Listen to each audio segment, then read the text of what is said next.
Christian സമുദായത്തിനു വേണ്ടി Kozhikode പുതിയറയിൽ British സർക്കാർ അനുവദിച്ചു കൊടുത്ത 50-ാം നമ്പർ റോഡിലെ ഒരു ശ്മശാനത്തിന്റെ ചരിത്രമാണ് ഇവിടെ പറയുന്നത്.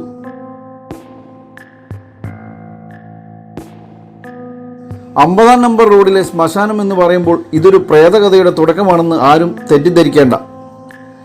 കോഴിക്കോട് താലൂക്ക് പ്രസിഡന്റായിരുന്ന കെ ഈപ്പൻ 1908 അന്നത്തെ മലബാർ കളക്ടർക്ക് എഴുതിയ ഒരു കത്തിൽ നിന്നാണ് ഈ ശ്മശാനത്തെക്കുറിച്ചുള്ള പൂർണ്ണരൂപം ലഭിക്കുന്നത്.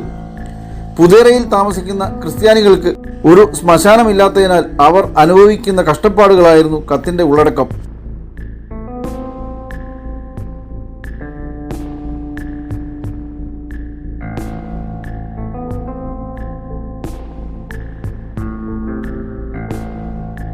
ഇപ്പോൾ പുതിയറയിലെ ക്രിസ്ത്യാനികൾ വടക്കേ ബീച്ചിലുള്ള സെമിത്തേരിയിലാണ് ശവം അടക്കം ചെയ്യുന്നത്. ഇത് വളരെയേറെ സാമ്പത്തിക ബുദ്ധിമുട്ടുകൾ അവർക്കുണ്ടാക്കുന്നു. ഇതിനു പുറമെ ബീച്ചിലേക്കുള്ള ദൂരം കൂടുതലാണെന്നതും പ്രശ്നം തന്നെ. ഇതിനും പുറമെയാണ് കോളറയുടെ ഉപദ്രവം. കോളറ മുതലായ പകർച്ചവ്യാധികൾ മൂലം മരിക്കുന്നവരുടെ മൃതദേഹം കോഴിക്കോട് നഗരത്തിൽ കൂടി ഏകദേശം 3 മൈൽ ദൂരെ ബീച്ചിലേക്ക് കൊണ്ടുപോകുക എന്നത് പലപ്പോഴും നാട്ടുകാരുടെ എതിർപ്പിന് കാരണമാകുന്നു.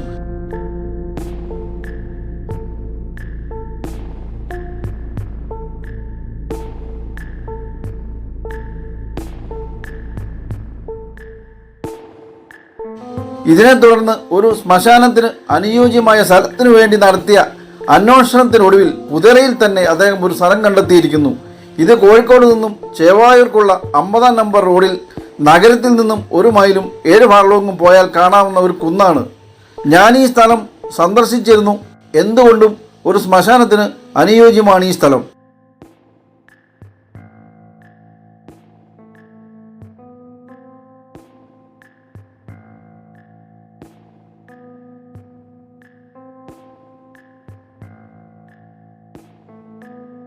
ഇനി നമുക്ക് ആരായിരുന്നു ഈ സ്ഥലത്തിൻ്റെ ഉടമകൾ എന്ന് നോക്കാം.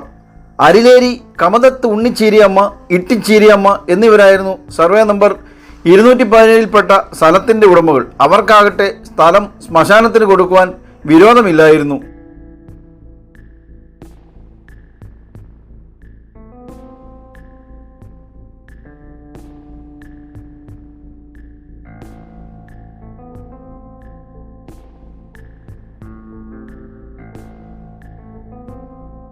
മൂന്ന് 12/1908 അധികാരികൾ ട്രയൽ പിറ്റ് നടത്തുകയും അടിമണ്ണ് ശ്മശാനത്തിന് അനുയോജ്യമാണെന്ന് റിപ്പോർട്ട് കൊടുക്കുകയും ചെയ്തു. അക്വിസിഷന് വേണ്ട ചെലവ് ജെ ജോസ് കളക്ടറെ അറിയിച്ചതായി കാണുന്നു. ഒടുവിൽ 1/11/1909 മലബാർ കളക്ടർ പുതിയറ ശ്മശാനത്തിനു വേണ്ടി 50-ാം നമ്പർ റോഡിലെ മേൽപ്പറഞ്ഞ സ്ഥലം അക്വിസിഷൻ ചെയ്യുന്നതിന് സെന്റ് ഫോർട്ട് ഗസറ്റിൽ വിജ്ഞാപനം ചെയ്യാൻ ഏർപ്പാടാക്കി.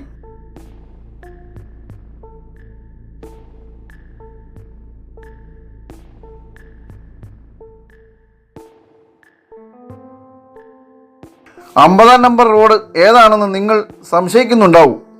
ഇന്നത്തെ കുതിരവട്ടം റോഡായിരുന്നു അത്.